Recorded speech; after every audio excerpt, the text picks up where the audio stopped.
In this video, we are going to be evolving probably the most complicated mythic in the game, Puchi. And the crazy part is it's actually worth it. This unit is insane. And all the work it takes to evolve it, all the very different steps, makes it incredibly worth it. The first step, of course, is actually opening the character.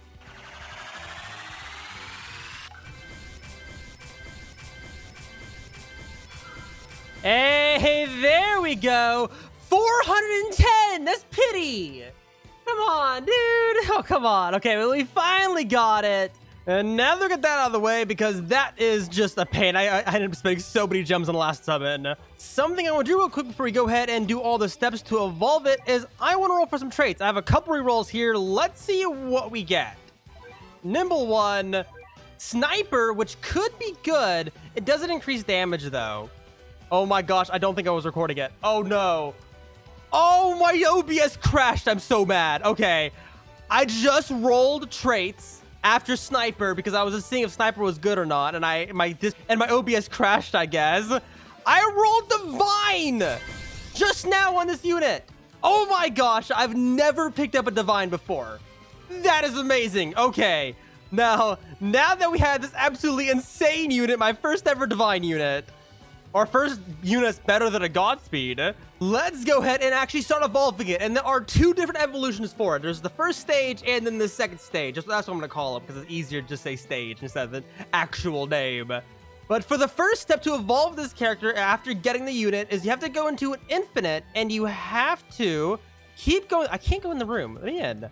There we go. Okay, you have to go into the brand new infinite and you have to keep playing it until you get something called Geo's Bone, which I got mine on wave 30. I've already done it before, but I got mine on wave 30. I don't know if it's wave 30 every time or if it's just a random drop from one of the bosses, but keep running them till you get the bone. And then once you get the bone, you have to kill 36 bosses, which you can either get from infinites. I think you can get them from axe. I didn't do the axe though because I'd rather do the third way, which is the legend stages. These count towards the bone also, and as you can tell, I did like all of them through this. But once you get 36 souls on the bone, go in your inventory, click on the item, and press use until it gives you the most beautiful item in the game, the green baby. Absolutely adorable. And that is basically how you fully get it from the default stats. Press use it on the unit. Oh, I gotta unlock it. There we go. Make sure it's unlocked. Use it on the unit. And now we have Puchi New Moon. Let's go see how strong it is with the Divine trait, because this unit's already insane. And by the way, the default damage on the non-evolved version of this unit is already insanely good. If you're lucky, like the default damage is somewhere around like 8,000 to 9,000 DPS, which is a ton of damage for a non-evolved unit. But as this kind of shows how powerful this unit actually is. But let's place it down and let's see the attack. Oh, that is so cool. That is such a cool attack. Okay, let me go ahead and get money up real quick because this unit is actually quite expensive. All right, here we go. Let's do the upgrades. First upgrade is 10,000 damage, 5.6 cooldown, and one more range. 15,000 damage, one more range. Not too bad. And then we have our new ability, almost 20,000 damage and 0.4 less cooldown. And then we gain like 2 more range. So there we go. Really thin cone AoE. That is interesting. And that is a very cool attack too. I feel like yet again, I feel like that should be a line AoE instead of a cone. But not too bad. Very fast cooldown. But let's keep going. 26,000, 5 cooldown, and 1 more range. Then 38,000 damage and 1 more range again. 46,000 and cooldown goes down a tiny bit with a bit more range. So far, range is absolutely amazing. And then gravity inversion is our next ability. 61,000 damage, same cooldown, 1 more range. Turns into a circle AoE. Let's see it. That is cool. It's a nice little multi too. That is very nice. I like that ability. 67,000 damage, 0.5 less cooldown, 0.4 less cooldown, and 1 more range with a very weird upgrade number. 76,000 damage, same cooldown, and 41.2 range. And then that is the maximum stats. We have a total of 3 of these, so not too bad.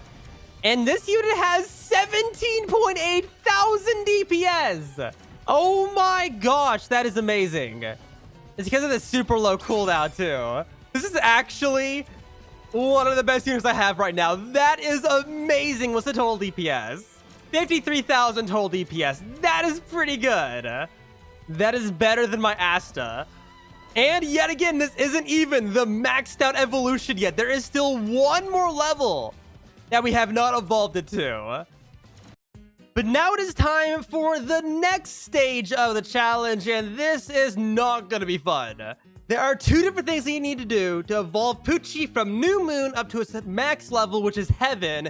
First of all, you need to get 10,000 Sinner Souls, which is basically all the normal enemies. You have to kill 10,000 enemies with this unit, which I'm just going to say is not going to be fun. Definitely doable because it's a super strong unit, but not fun.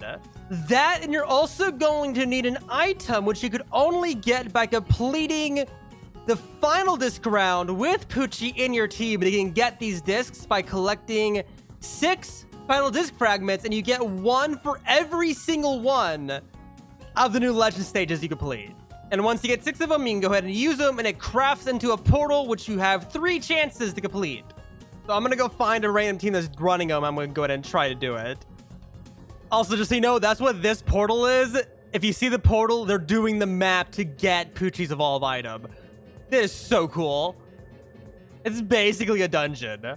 That helicopter is upside down, and that spaceship is gonna crash. This is such a weird map. Oh my gosh. Everything is destroyed, including the air placements.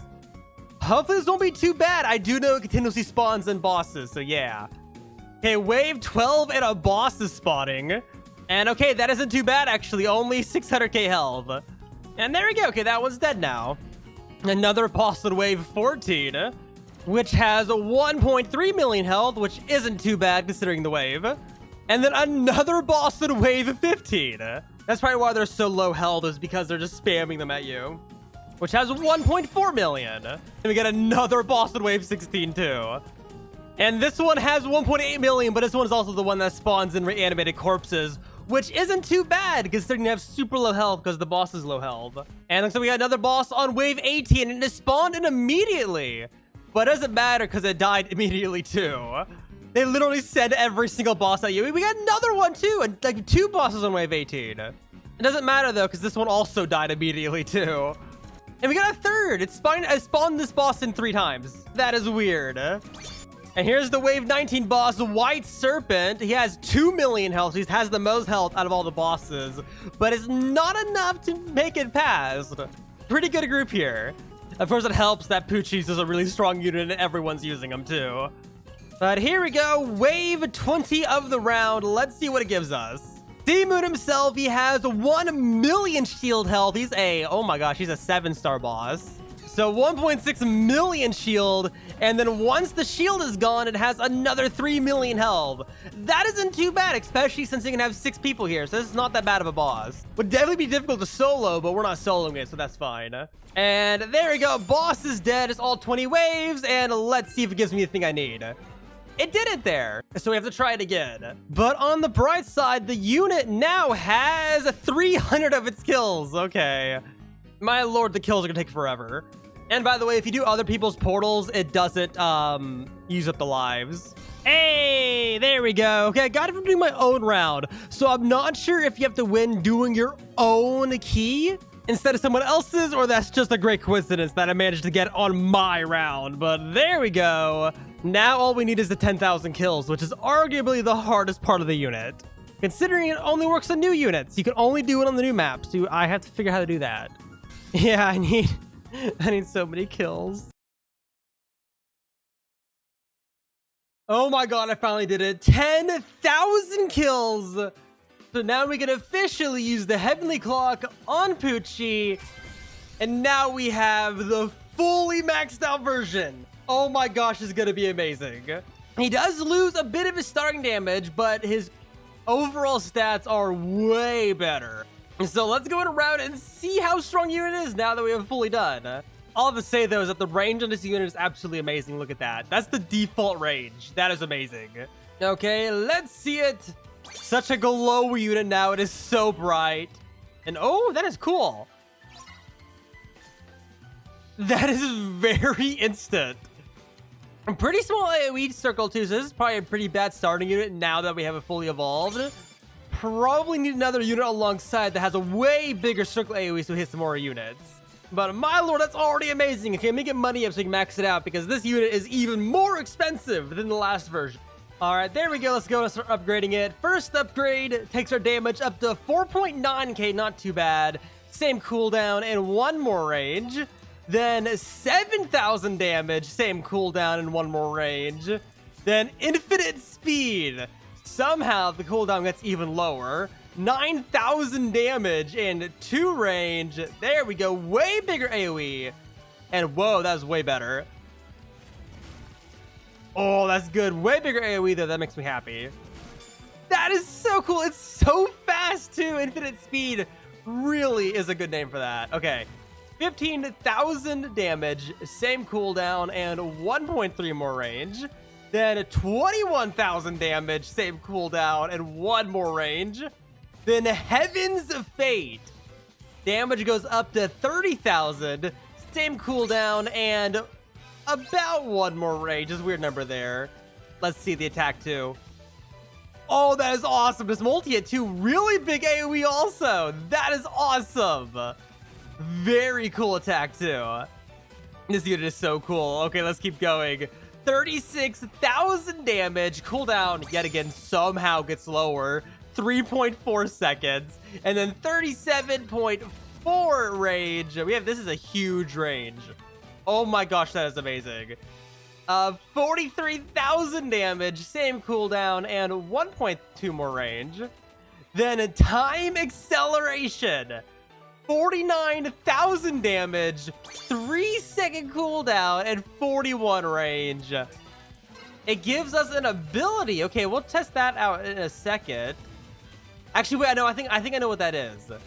This ability is actually insane. We'll do this in a second.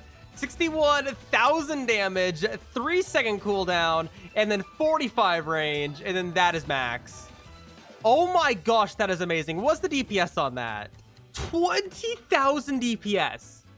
This is my best unit. This unit beats out Aizen. The only thing that makes Aizen better is that he's full AoE. But I don't think that really matters considering the super fast attack timer. And just so you know, let me actually go ahead and also place down these just for an additional test. When I use that ability and we have other units around it like this unit right here, if I go ahead and use the ability, it lowers the first of all, oh my gosh, really cool, but it lowers the cooldown of every unit within range by half, including the unit itself, and it lasts quite a while too. It's still happening. Oh my gosh. So, oh my, look at this.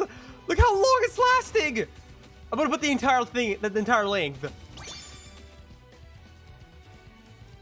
That is so cool. It's so blinding, but it's so cool. It lasts for so long, but basically what that does is it lowers the cooldown of every single unit you have placed down, no matter where it is, because of the insane range. It should be in range of everything. Halves the cooldown. So like this unit right here had 3.8 cooldown, which makes the DPS 16,900, which is insane. And then for this unit right here, and you also have 3 of them, it makes the DPS 41,000. 41,000 DPS on this unit. That is just too much. And I just want to see real quick, if I level up another one of these, are they shared? Because they are shared. So they all share the cooldown. So you can't just spam it and give like infinite damage forever. So yeah, even if this unit didn't have the most DPS out of every single unit I have, which it does, it is still a unit you want to bring because it happens DPS. So if you have units like Aizen, which let me go ahead and pull my Aizen stats up real quick. My Aizen would go from 22,000 DPS to 44,000 DPS. I'm gonna go get my Aizen. I want to see how strong. I want to see that. Okay, 2 things.